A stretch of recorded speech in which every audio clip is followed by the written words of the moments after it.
Football fans, Gooners, welcome to another edition of the Positively Uncensored Arsenal podcast. I am your host, Shotta, and as usual, my friend, my colleague, my expert, Blackburn George. How you doing, my friend? I'm all right, thank you. Well, before we get into the meat of the matter, George, just still explain to people, I did say it the last time, I had a death in the family, which required me to travel overseas, off island. I live on an island. I should stress that. And it was a back and forth. So, but all is well now. Still grieving, but I'm back in harness. George, I'm back in harness. I missed that massive win over Crystal Palace, but just in time to see us score a decisive win over Liverpool, third time in 20-something matches. How significant was that victory yesterday, George? It was significant in as much as I didn't see it coming. I watched Liverpool recently and I watched us recently, and I thought Liverpool have been considerably better than us. But that wasn't on display yesterday. Now, an unkind person would say that was because Liverpool were below the best. But you can only play as well as you're allowed to play, and I don't think we allowed them to play at all. I think we were at... I can't praise them enough for yesterday. Well, I can. There's still some glaring shortcomings, but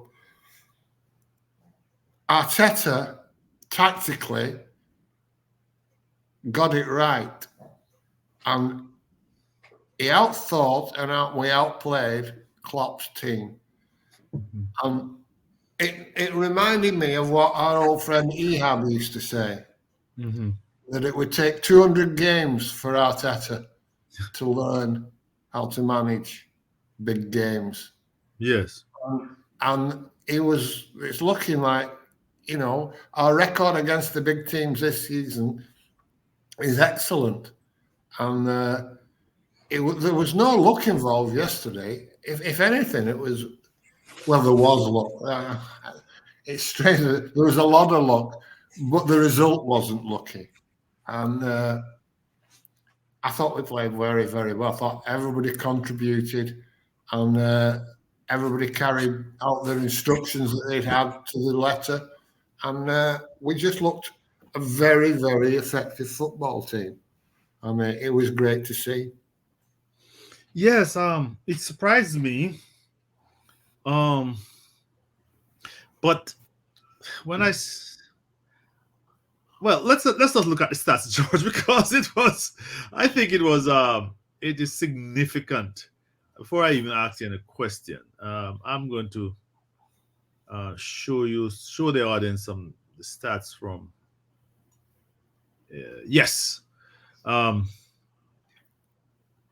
George, the thing that struck me, Liverpool had one shot on target, and although they had more possession, we even had more shots than they, 15-10. That's not the Liverpool that we are used to, George. I don't know if people can see this. Let me blow this up if people don't want to see this. Are you able to see it, George? Yeah, I can see that clear as day. Yeah. Isn't that very surprising? Yes. Statistically, it looks like they dominated the game with possession. Yes. But they didn't. I think a lot of that was we ceded possession to them right towards the end, and we were happy to line up in two banks of four and yes, and very effectively, So if you were watching the game, in no way did it look like Liverpool were dominating the game. Yeah, they had two spells, George, in my recollection. The very start Yeah. of the game, they got a spell there. Luis Diaz got a shot off. I don't know if it was on target because I can't remember exactly which shot was on target. And in the second half, when they made the changes, they came out of the gates again, flying, and then we took over the game. That's the only two spots that I Yeah, really we had about a 10-minute period at the beginning of yeah the second half. yeah And Arteta made the adjustments, and they worked as well. So his tactics were right, his in-game adjustments to tactics were right, and his substitutions he got right. yes So basically, he got everything right. And you've got to give credit where credit's due. It's easy to criticize him when we feel he's made a mistake, but and the thing is with these tactics is you watch the game and normal people like us and those other people who write blogs and do podcasts think they understand the game, but they don't, and we don't. Not to the level that somebody like Mikel Arteta or Jurgen Klopp understands the game and sees the game. And I watched the analysis on Match of the Day last night. I mean, it was rubbish on Sky after the game, but on Match of the Day, they went through it, and you could see what he was doing, why we were having success, and how the plan worked. And it clearly was a plan, not just all the players playing well at the same time, which sometimes that used to be it with Arsenal, didn't it? You thought that everybody just happened to be playing well that day. And probably there was a lot more to that as well than we actually saw at the time. So, right. It was impressive by everybody, and no less so than Jorginho. And I've seen a lot of people, surprised that he played well. He got man of the match, and they couldn't understand, why he was playing in the first place. And then they were surprised that he had a good game. And I thought to myself, well, where have you been for the last 10 years? Right. The guy's been a fucking great player for 10 years. And in the last World Cup, he was Italy's best player, George, if you recall. That's right. And or at least one of their better players. He's a very good player. He has his limitations. Yes. But who doesn't? Really? What we do is we tend to say, oh, look at him. He's a bit slow and he's a bit lightweight. Yeah, but his intelligence, his positioning, his passing. Are you there? George has broken. You can look at his limitations, his weaknesses. And people did. Why? Why are we looking at the player's strengths? And I thought he was fantastic. And I hope it's enough that he plays a lot more. I've said months ago that our best midfield would be Rice, Jorginho, and Odegaard. On that note, George, let me share with you who scored player ratings, and we are good. We have differences with them, but I think they provide a discussion point. Let me put it that way. Let me bring that up for the audience. Arsenal player stats, player ratings. Let's see with this one here, George. No, that's not the one I want.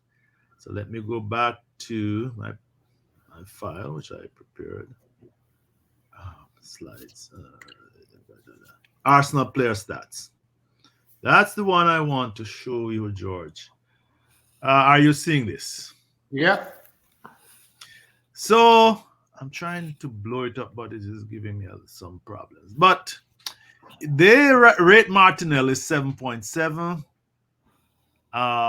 And for Zinchenko, not Zinchenko, but for Jorginho, where are they now? 7.2. 7.2.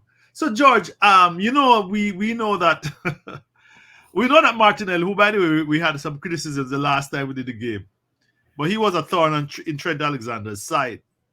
But and so we know that who scored 10. You see, they have the little ball next to his name that he scored.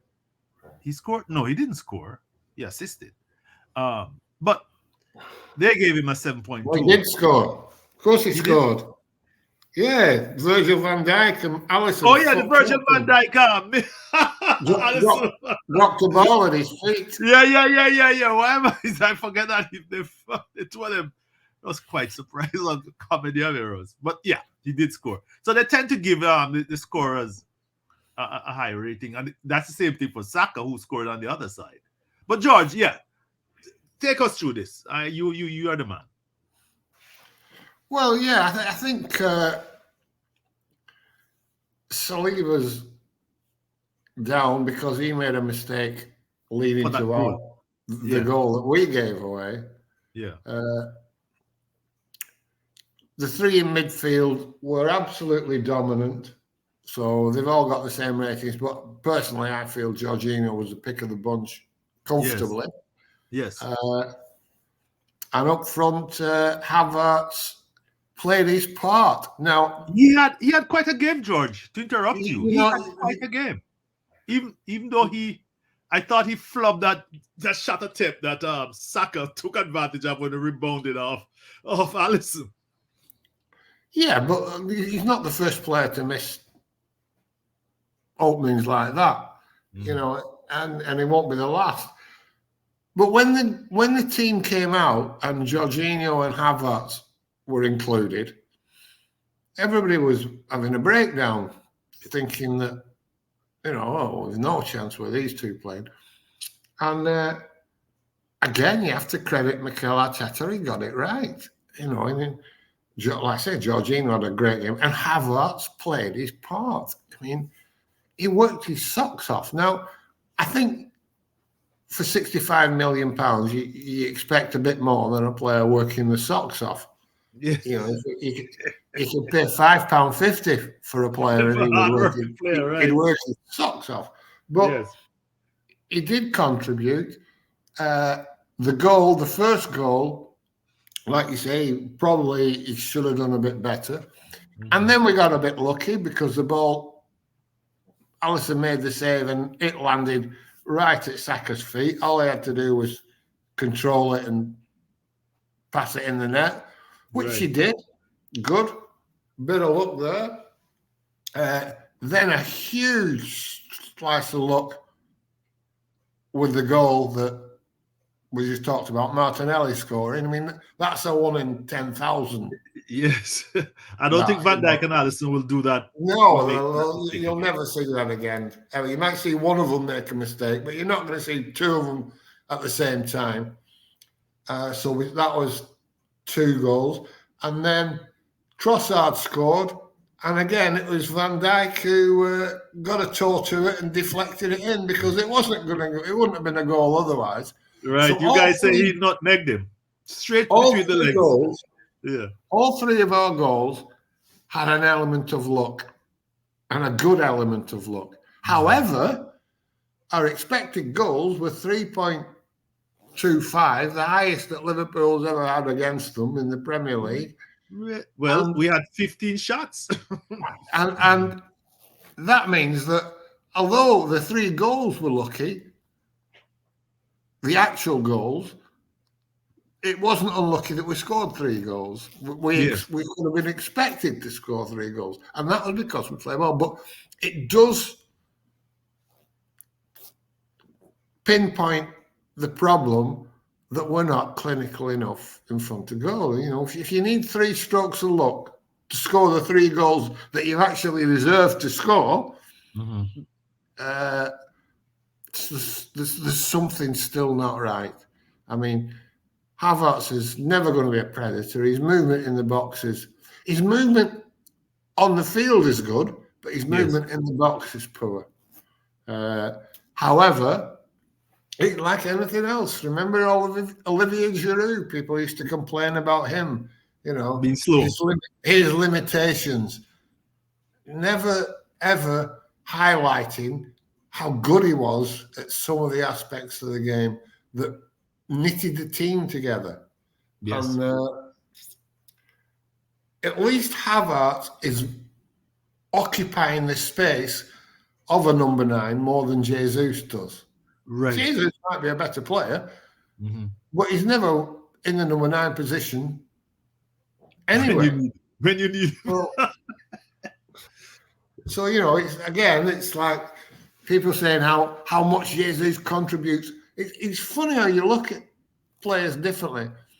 How much Jesus contributes other than goals, they want to tell you about, but they don't want to tell you that's the same when another player does exactly the same thing. And Havertz, you know, I've been as critical as anybody of Havertz and the sale and the purchase and his play, and I don't want to see him trying to replace Xhaka again. I really don't. No, he's not that type of player. That experiment has failed. When Jesus comes back, he won't be in the number 9 position. So it's the bench for me, despite the fact that he played well. The midfield wants to be the 3 that played when we can play them. And whether you could play Jorginho every week, I don't know. Maybe someday Partey will come back and have a game. But someday. Wow, he's injury prone. They're talking about him as the other day. You know, he never had an injury before he came to us. I don't know when he was at the team in Madrid. What's the name again, George? Atletico. I think he had an injury or so, but not prolonged. No. They sold him for a reason, I think. Yeah. But George, talking about tactics, from the analysis that I saw, it was a 4-4-2 with Havertz and Odegaard pressing in the front, believe it or not, and four people in midfield. We outnumbered Liverpool in midfield. Can we play that? Can we play that every week? Sorry. In the first half, we had 5 in midfield sometimes with Shevchenko moving into midfield. Although he played more left back this time than ever. but we definitely dominated the midfield. Mm-hmm. Absolutely dominated it. Isn't that was essentially what blunted Liverpool? But then Liverpool looked toothless without Salah. You want to comment on that? Well, I think that's just an excuse. Mm-hmm. They've not looked toothless without him for the rest of January when they've been banging goals in yes, you're right. Right, left, and fucking centre. Now all of a sudden they don't win, and it's because Salah wasn't playing or somebody else. But we had injuries as well, and we just outplayed them. We were the better team. It was comfortably the better team, although it took till later on in the game for us to establish the score that deserved. But I mean, we absolutely mullered them in the first half. They didn't know whether it was New York or New Year. Yes. Yeah, and the goal that they scored was scruffy and lucky if you've checked it out. And again, you see, if that had been Mustafi making that mistake that Saliba made, there'd have been crucifix going up outside the stadium. Oh yeah, there would. He would have been hung. but Salah made it, and they tried to blame Gabriel. Yeah, you know, Saliba. Yeah. He should have booted that one out. No, he should have just cleared it. Yeah, but it's hard to criticize him, isn't it, when he's been so magnificent all season. You know, it's not like players aren't going to make mistakes. There isn't a player in the world who doesn't make mistakes. We saw it yesterday. Yeah. Van Dijk and Alisson. Fucking hell, if they can make mistakes, I'm sure we'll allow a 22-year-old centre-back to have the odd hiccup. This is the $1 million question. I hope people are still here by the time I get to this, George. I've been reading and people saying that defeating Liverpool, which is significant, George, I don't want to take away from that, shows that we are ready to compete with Manchester City. Break that down for me. Well, I think that's a reach. And it's a reach. Manchester City, I said the other day that Manchester City was in the same position with Liverpool as they were with us last season. It was, there's 5 points. Yeah, but they had a game in hand and they've got to play them at home. And that was exactly the same with us. We were 5 points clear, but they had a game in hand and we had to play them at home. So a game in hand for Manchester City is generally 3 points in the bank. And then because it focuses them, George. I'm interrupting you here, but over the years, when they're behind, it focuses them. They're not, the looseness gets out of their game. Go ahead. Yeah. So are we in a position to compete with them? I suppose if you say that Liverpool could compete with them, then we're on the same footing as Liverpool. Then yes, we are in a position to compete with them. But compete with them on equal terms? No. They're still a better team than us. And we've just got to hope that something goes right for us and something goes wrong for them. Ireland has a major injury. Well, I'm not even sure that would bother them that much. I don't know who could be injured that would swing it in our favour. Like a couple of players for us injured. God forbid something happened to Odegaard or Declan Rice. But they can basically afford to lose anyone but Rodri. We can do that. So that's it. We'll have Rodri injured for the rest of the season. And that would do us nicely. Thank you very much. Right. But anyway, let's not worry about that. What we've got now is the season is alive and kicking, and it could easily have been dead. If Liverpool had turned up yesterday and beaten us, we'd have been 8 points behind them and low on confidence. And I don't think there was any coming back from that. But 2 points, it's one result, isn't it? One result. Yes. Yeah.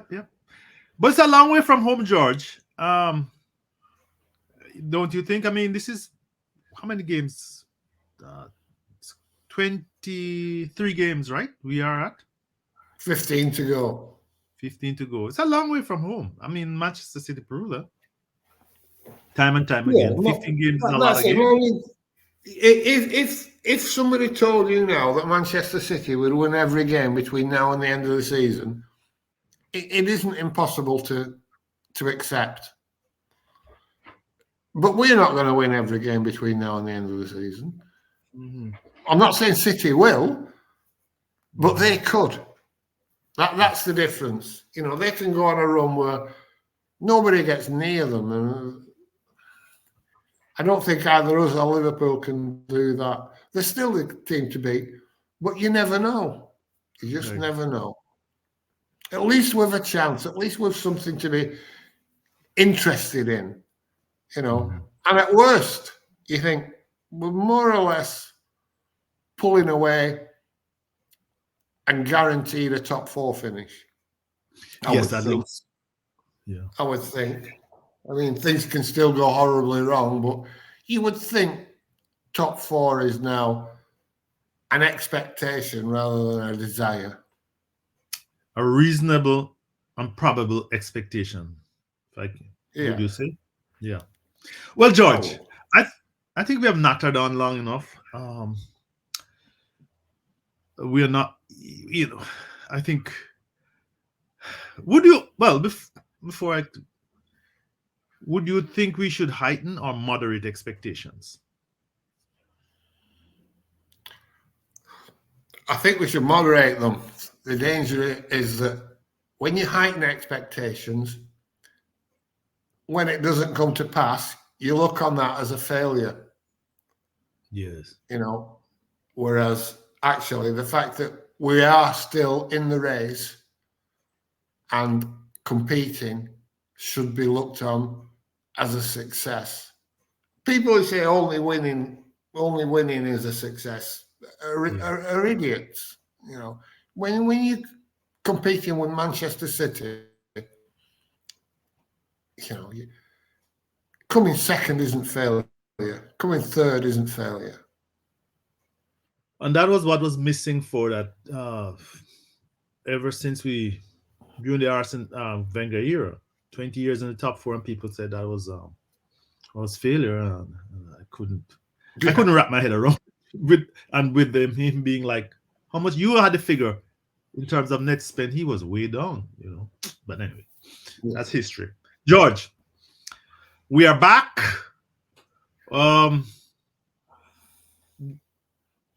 This podcast needs will always be here, or as much as I can make the games, but give us your likes, give us your spread the news.